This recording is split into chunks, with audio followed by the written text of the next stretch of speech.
Hello. Right. Yeah, that's better. Good afternoon and welcome to the photography show and the Fotospeed stand. Nice to see a few faces. A few of you have been back this morning, and we've been privileged to have quite the lineup of talkers. Now, we're going to be talking with Nigel shortly, but just before we do, just to tell you a little bit about what's going on in the Fotospeed stand while we're here over the next 4 days. As you can see, we've got an absolutely stellar lineup of talks, so if you're here for the rest of the 4 days, you're in for a proper treat. Please take some time to go around and have a look at the papers that we've got on sale. A lot of special offers on the go. If you're a bit undecided, I always recommend you have a look at one of the test packs. They're a great way to try out a variety of different papers, and then you can go around and have a look at the printers and just have a good old look about. I think both myself and Nigel are big fans of printing our work, and he's got some nice prints there to show you as well. So hopefully you'll be well inspired to do some of your own printing and get out there a bit more.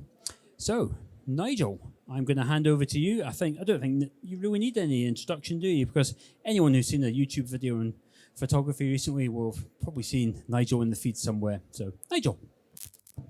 Great, thank you very much. Okay, so this is a new presentation, is the first thing I'd say, and I wanted to talk a little bit about. Is that better? Yeah. Okay. So I wanted to talk a little bit about my journey over a year, basically, of photographing the seasons, and it's been quite a tricky year for everybody, obviously, with COVID and just lockdown and not being able to get out so much. But I've been luckier than most, I suppose, in that I've been able to travel. But what I want to try and show you is almost all my images of just England, and mostly around the Woodlands and the various Peak District and around this sort of area.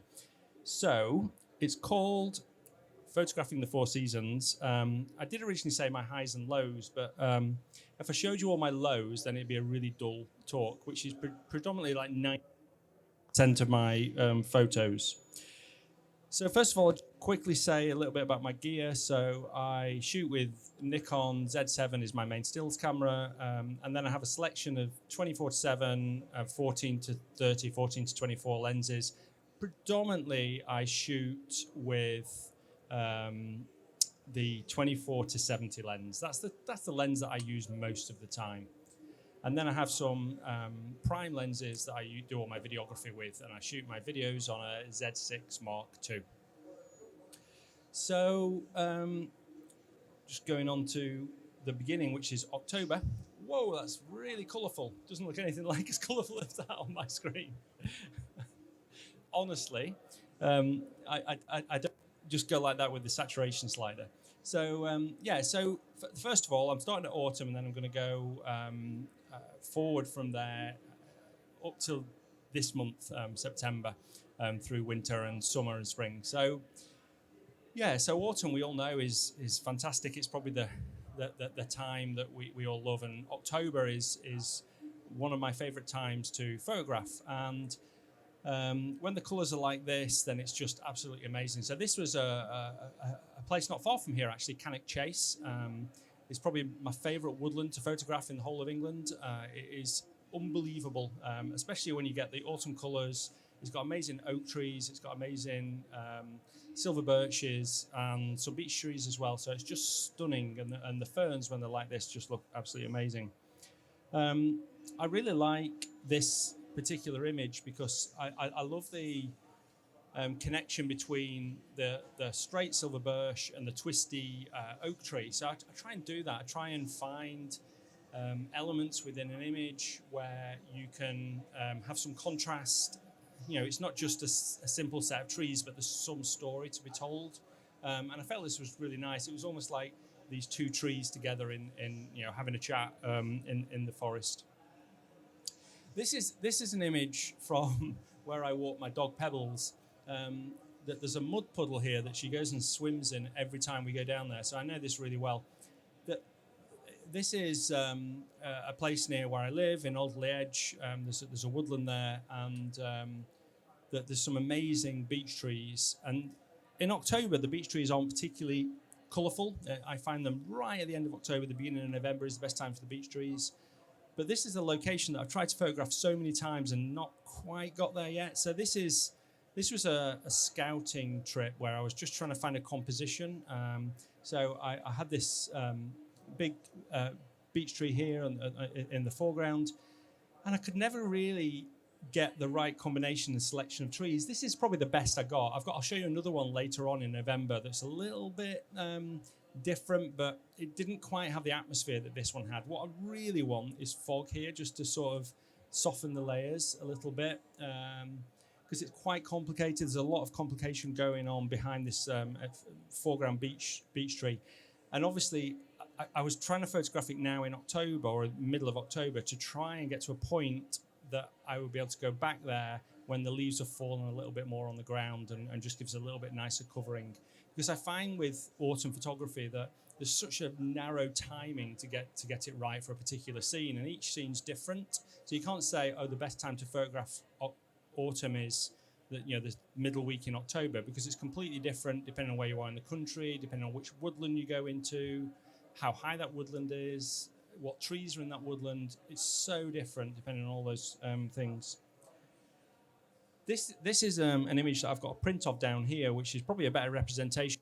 And you can probably have a look at those prints later. We'll just have them because they're quite small, so you can just come and have a look at them, because the prints are an exact representation of exactly how I think the image should look, whereas obviously when you look at it on different screens, there's different contrasts, different saturations. But this is called Wise, and I just love this scene. It's one of my favourite woodland scenes I've taken in the last few years, really.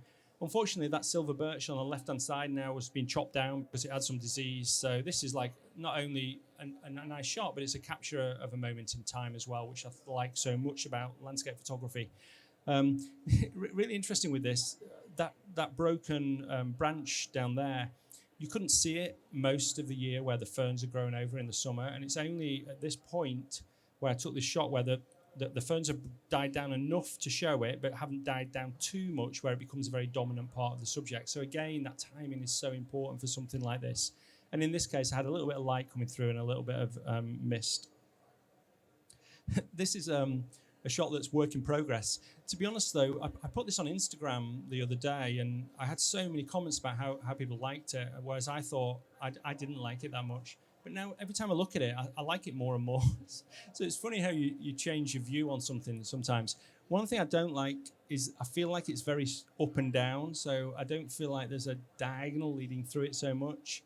And I don't really know how to change that, because I've tried to different angles on it, but I feel like something just isn't right with it. And I wanted to show you the things that I'm trying to work on, because I feel like it's a really nice set of roots. Again, it's a place that I walk past with my dog all the time, so there's no excuse for not being there.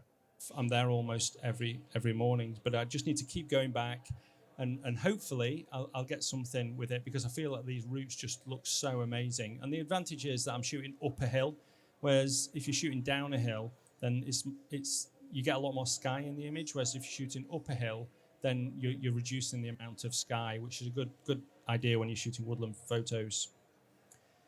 Okay, so back out onto the open from the woodland. So this again is shot in October, and where all the ferns, this is at the back end of October where the ferns are starting to die.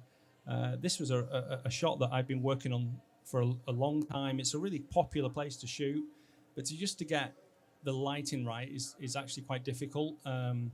So yeah, obviously there's amazing leading line of this wall's good, but I like the colours in it. So again, shooting at a particular time of year is really important. I've got a green version of this, but I prefer the autumn version. This is a different composition where I've got light on the background mountains. I like the light on the background mountains, but I like the landscape composition. Unfortunately, when I took this, I didn't, for some reason, version of it, which was a bit stupid. This is a shot of that same scene, but a little bit further away from the wall.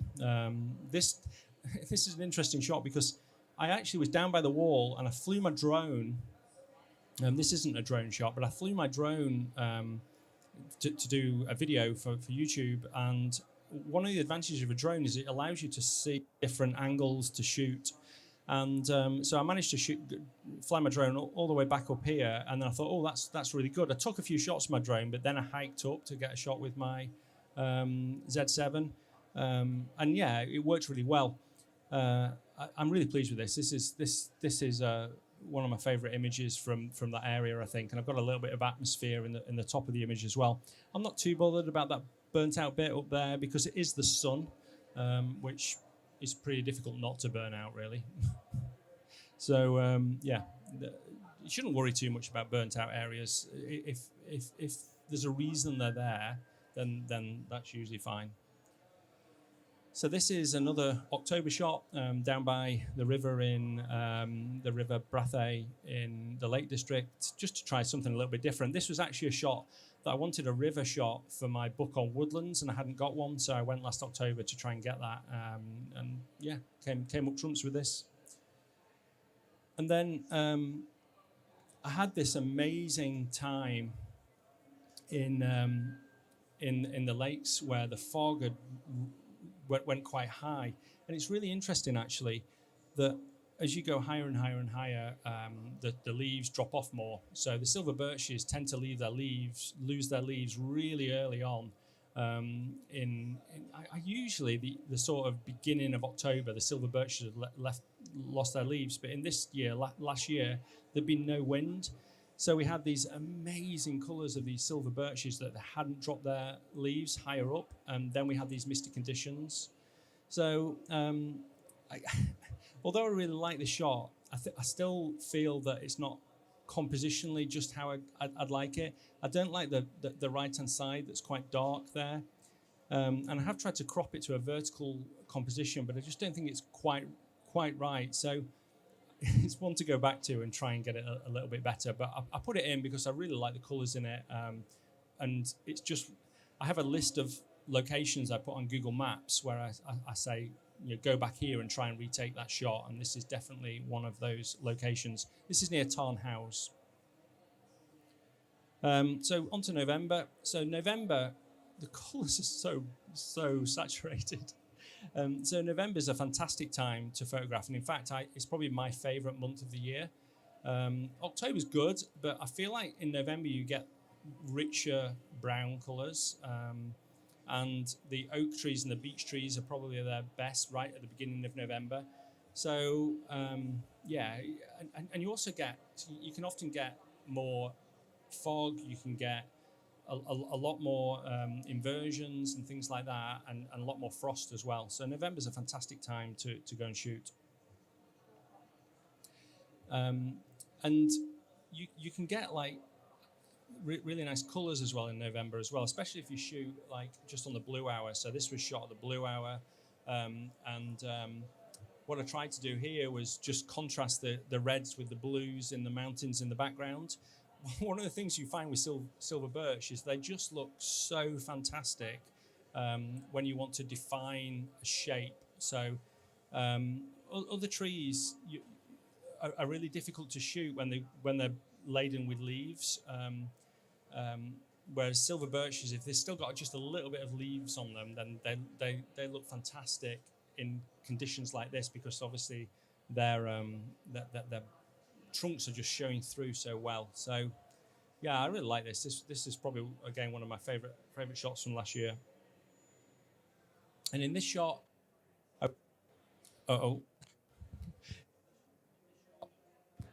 in this shot, I was trying to set this tree, in the middle here.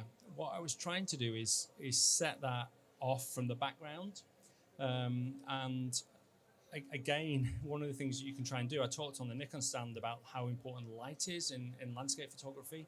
And you can use light in so many different ways. It doesn't just have to be just having light cast on something and having amazing light rays, but you can use light to separate elements within a shot. So what I've tried to do here is just separate this tree from the background mountain. And it was just a case of waiting for the light to hit the tree, but not be on that background hill.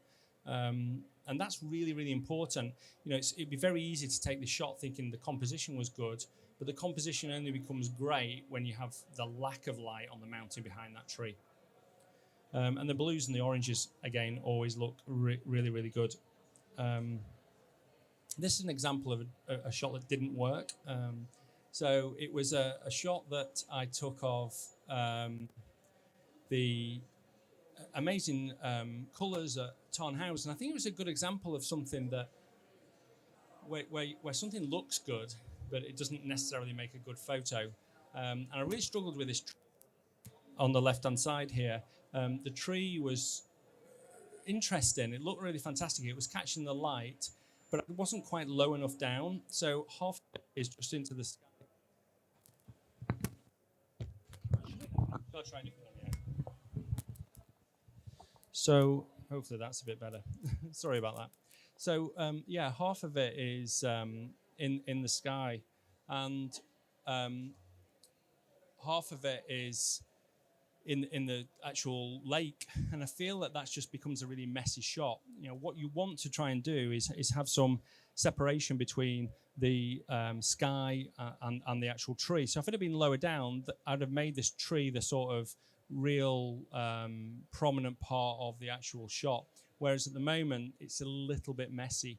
And also I feel like the rest of it looks fantastic from a picture postcardy type way, but there's no thought gone into it. It doesn't look like there's any thought gone into it, which is probably the case really. I think I just got carried away with the scene rather than thinking about the composition.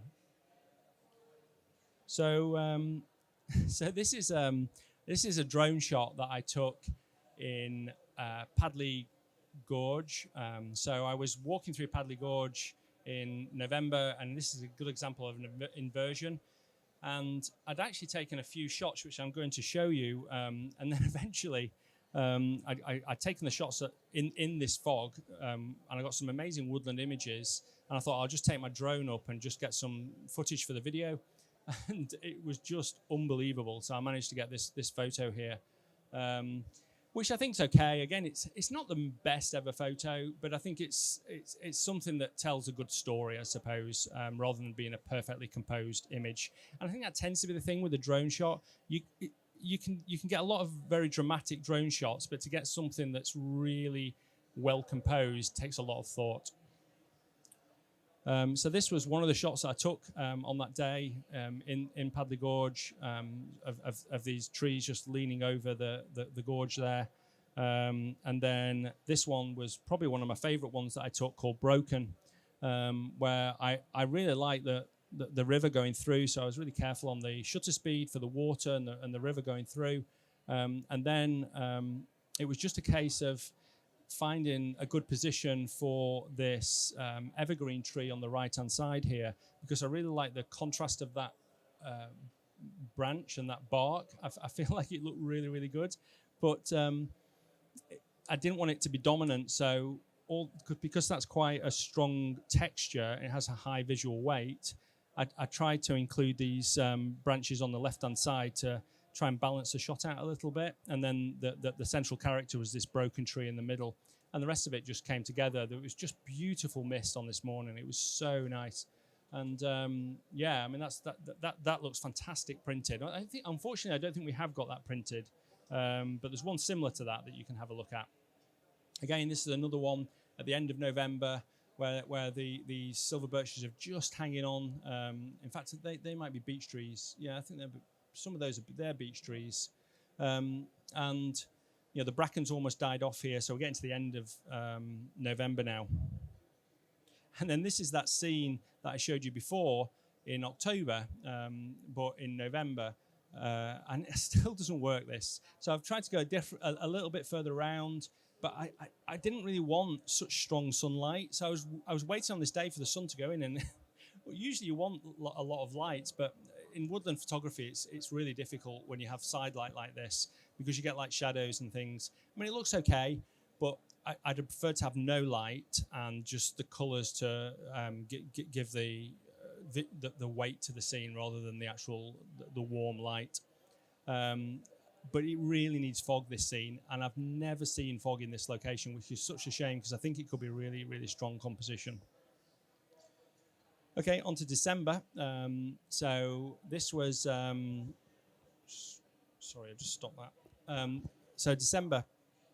So this is back in Cannock Chase, and this is some hoarfrost that, again, is a good example of something that looks good, but I didn't really get a good photo. So this is, it was just literally one of those amazing mornings where I was really searching, and I'm sure everybody's been there before, where you're trying to find a shot, and I just couldn't find anything that really stood out. I mean, I got these set of trees here, but I was sort of a little bit disappointed because although I like the top sort of left of this image, I think that's really nice. I think the rest is a little bit messy, so it didn't really work. But I wanted to show some of the things that worked and didn't work. In November, I did manage to get some good shots on this day. So this is Pebbles, who doesn't know Pebbles. She's sometimes in my YouTube videos. She's a Springer Spaniel and fairly crazy. But we were walking in, where's this? Goit Valley. So this was Goit Valley, and it was so stunning. There was a mist, and there'd just been quite a heavy snowfall. And again, I struggled a little bit, but luckily, I found this tree. And this is called Prima. So this tree, I've walked past this tree so many times before, and it's not even stood out. I've not even given it a second glance. But when it was covered in a bit of snow, and then this mist was there, and there was this sort of real blue glow. I mean, it doesn't look quite as blue as it does on this TV, but there was this blue glow, and it would just look so fantastic. So it was just a case of thinking a little bit carefully about that top branch there, trying to position everything perfectly, as perfectly as I could. I had a little bit of time to take this, actually. It wasn't like a passing condition. I was probably there for maybe an hour trying to get the right composition. So I was lucky with the conditions. I was just a little bit worried that the snow might melt, but because we had this sort of lingering fog, it was quite cold. And yeah, that worked really, really well. I was really, really pleased with that. And you can see here the snow. This is from the same day higher up. The snow had just coated everything. It just looks so fantastic. And December and January are such a great few months to photograph because there's just so much opportunity with the snow, especially around England, where you've got stone walls, amazing sort of oak trees and things like that. And then going a little bit tighter into some of the oak trees here. So this was the 200mm lens where I was just hand-holding really and just trying to pick out details in the woodland around me. And it's amazing what you can find if you just look with a longer lens. A longer lens is a really good way of improving your composition. So it's a really good bit of advice. If you struggle with woodland photography, just put a longer lens on. You've got to be a little bit careful if you're shooting at 200mm with depth of field, and accept that some things might not be not all things will be in focus. But if you're careful about what's in focus and what's not, usually the more prominent tree is the one you want in focus. Then you can get some interesting things like this. This was a shot that didn't quite work though. So I just couldn't find a composition that was going to work with this. I think this isn't focus stacked. I did actually take it to focus stack it, but it just didn't work somehow. I really like this wall. I really like these trees in the background, but I just couldn't find quite the right composition. I think because that top right area is very sort of, there's nothing going on. It doesn't need much, but I think it just needs just a little bit more going on, and your eye just keeps going up to the right-hand side. And then finally in December, this is, again, why I love December and November and December for shooting woodlands, because you still get some of the leaves just lingering. This, again, is in Cannock Chase, not far from here. And the ancient oaks there and the really old silver birches are just unbelievable. It's such an amazing place to photograph, and it's massive as well. So then into January. So usually in January you get a lot more snow, so there's lots of scenes like this. This is just near Congleton in Cheshire, just the rolling hills. I just like this was again with a long lens whilst I was walking my dog. Quite often if I'm walking my dog, I'll put on my 70-200 lens to carry, because I feel like that's the lens that you can pick out little details, and you don't have to spend as much time waiting around for conditions, but you can just grab things as you're walking around.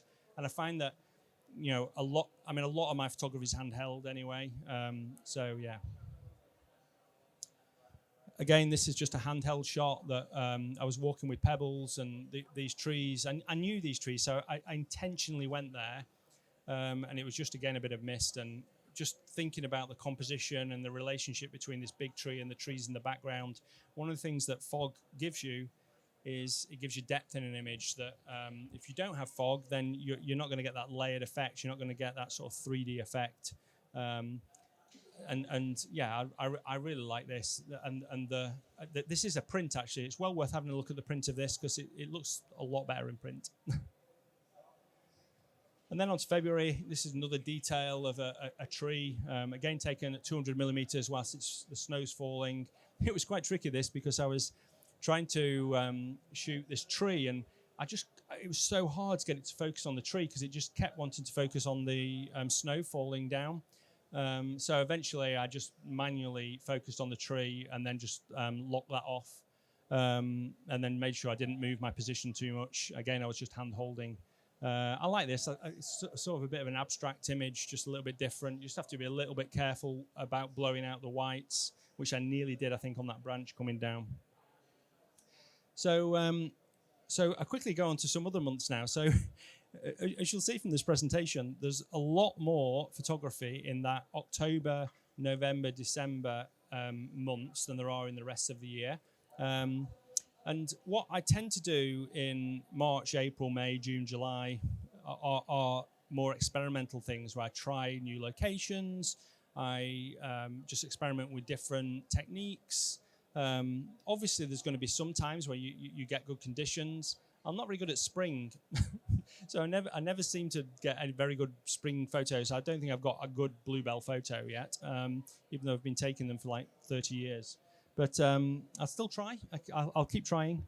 But March and April was, I've got a book next year called Seascapes coming out. I did Vistas, then Woodlands, and so this will be the third in the trilogy. So I thought I'd better go and take some more seascapes. I have got quite a good catalogue of seascapes, but so I was experimenting with some different seascapes there, and taking this shot here, which is sort of a minimalist shot, and I took a number of other shots here.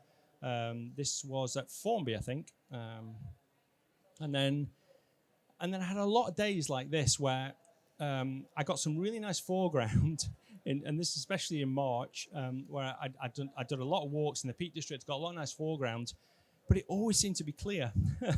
And it's really hard, as everybody knows, it's so hard when it's clear. I mean, I got a little bit of interesting sky there, but I struggled with this, if I'm honest. The light was quite nice on the grasses, and I found this nice sort of wall that meandered around.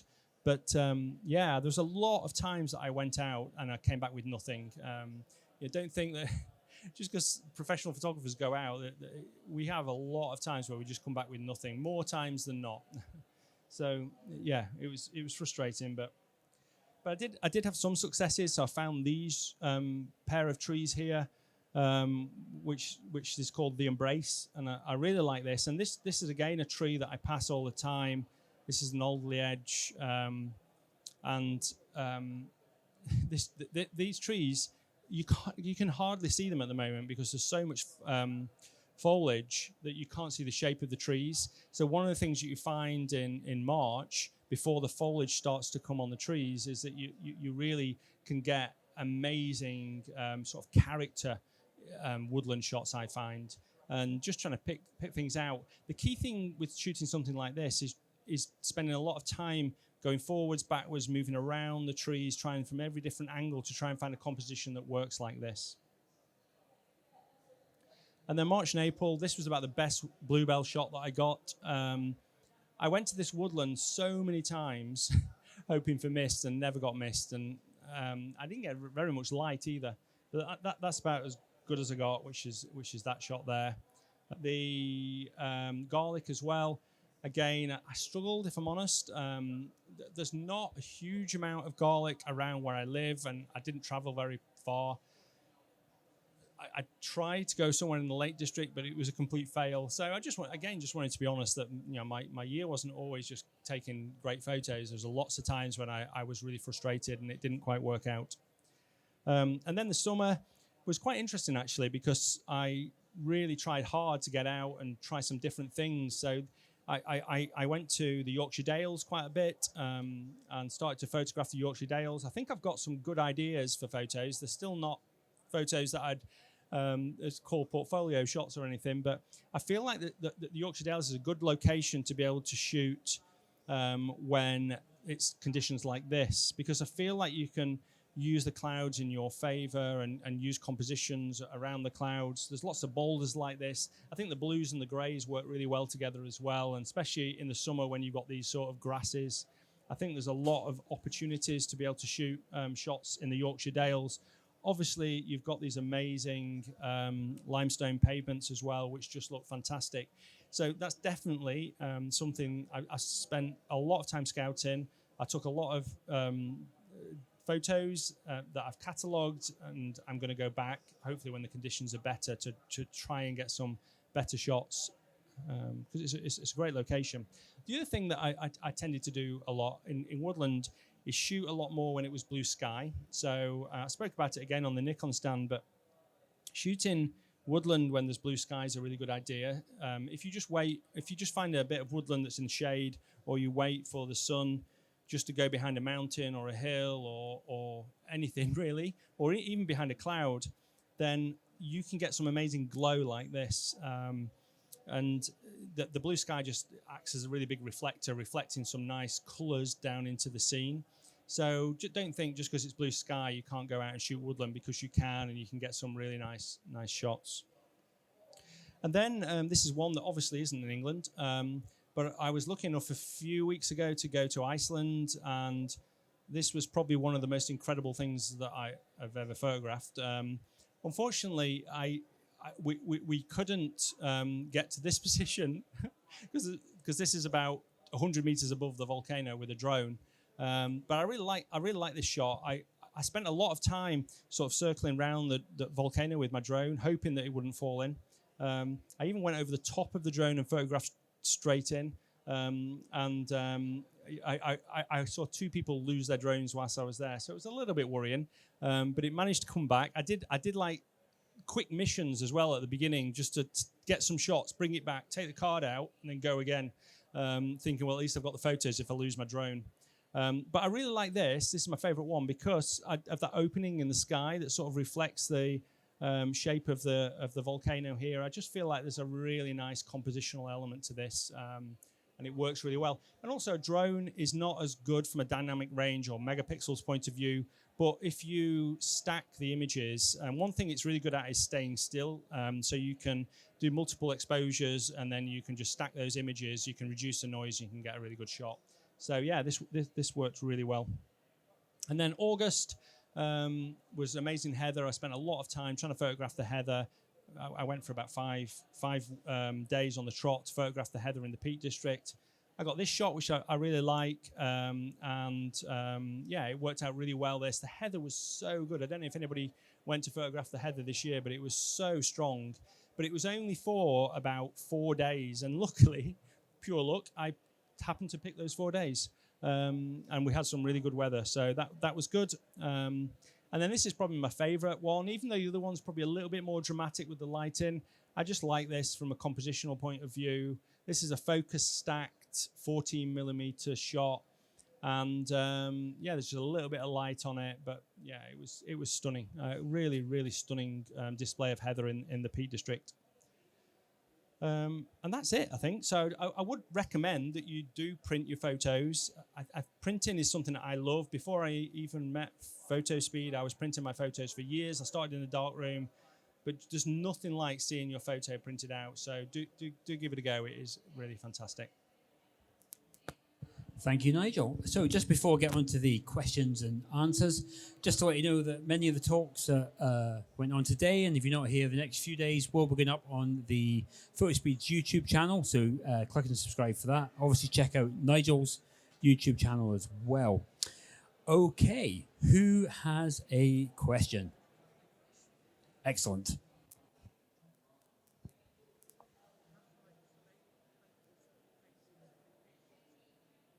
Right, so just so everyone can hear, Nigel, when it comes to paper selection, what's your process for selecting different paper types for different images?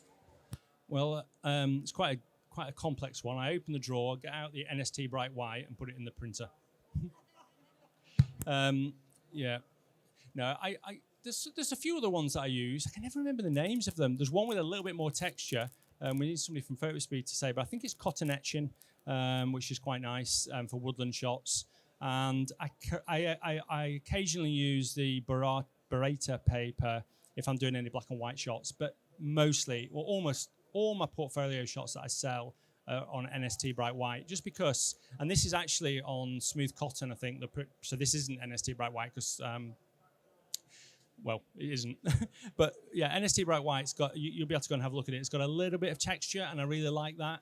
And it's matte paper. You know, a lot of people worry about the blacks in matte paper, but I feel that you still get beautiful saturation and blacks in matte paper. You really shouldn't worry about it too much, and it just looks absolutely stunning. The other thing is that if you put a matte paper behind glass and you frame it, then you know it looks really good. So it's not, if you have a gloss in glass, then you almost have a double gloss, which is not as good, I don't think. Who else has a question? Come on, don't be shy, everybody. Okay, I'll ask you a question then, Nigel. Okay. So, when it comes to printing your images, why do you print? Do you only do it for commercial purposes? Do you do it for fun? Do you see it as a step in the photographic process? What's your driver behind printing? I definitely don't do it for commercial purposes because ink's more expensive than diamond, I think. So, but I just do it for fun. I mean, I absolutely love, if anybody's seen my YouTube channel, will see that I print all my photos. I just love printing my photos. It's just the best way of appreciating your photos. It's so much better than seeing them on screen. And also it's much higher resolution when you print it out than you see on your screen. There's no monitor that has the same resolution that you'll see printed out. So it just looks so fantastic. I just do it for fun. That's the only reason. That's the same here as well. Yeah. Just see your print Yeah. come to life as it comes out of the printer. Yeah. Oh, yes, excellent.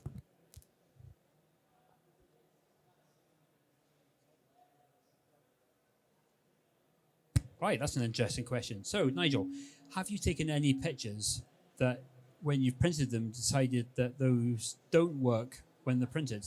Or does every image look good when you print it? I suppose I did when I first started printing in earnest. And I feel that they're the ones that are probably more contrasty for my type of paper, for my type of printing. But now I have a good appreciation of what works printed. And also, I think my style of photography is quite painterly, so it works quite well with printing. Whereas if somebody is more contrasty, then maybe theirs might not work, or it certainly might not work as well with the type of paper that I use. So I think you've got to look at your own style and then choose the paper that fits that style. Excellent. Yes.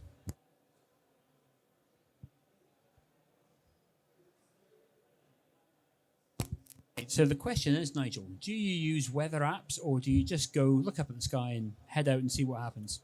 I use weather apps. Oh God, so many weather apps. The one that tells me the best, really. So I'm going to Iceland next week, and I've been looking at the weather so much because I want to get really big waves. It depends. Like for instance, I usually use Weather Pro and then Clear Outside. Clear Outside's reasonably good for predicting fog. The best way of predicting fog, though, tends to be if it's been wet and then it is clear night and then it's a still conditions the next day, there's a good chance you're going to get fog, especially in the lower areas, obviously. But I tend to use Clear Outside and Weather Pro. But for when I went to Iceland, I actually found that I wanted to find the wave conditions. So I ended up using Magic Seaweed, which is a surfing app. Anyone else? Okay, I've got a random question for you, Nigel. Dogs. So you've got a dog that sometimes steals the show. I've got a Cocker Spaniel myself. He's a bit mad. I find it really difficult to manage my dog and take photographs. He's not very patient. Is your dog just a different temperament, or have you got any tips for me? Nope. No, it's just hard, isn't it? I mean, especially when you're doing video, and that's why, because people are on my YouTube saying, "Oh, I've not seen Pebbles for a bit." That's because it's so hard to do a video and take a dog. But and she also is eating 2 mics, so that's not good either. But no, I mean, my dog's quite patient. It's just I'm not so patient with my dog. No, mine doesn't like to sit still very long. So yeah, shooting video is quite problematic. Yeah. Any other questions before I wrap up? No, I'd just like to thank Nigel. That was a very inspiring talk. Lovely pictures. I think you got some prints there as well that you might want to show some people. So please do come up and have a look at those. And if you're a bit shy, I'm sure you can ask Nigel a question as well. But thanks very much.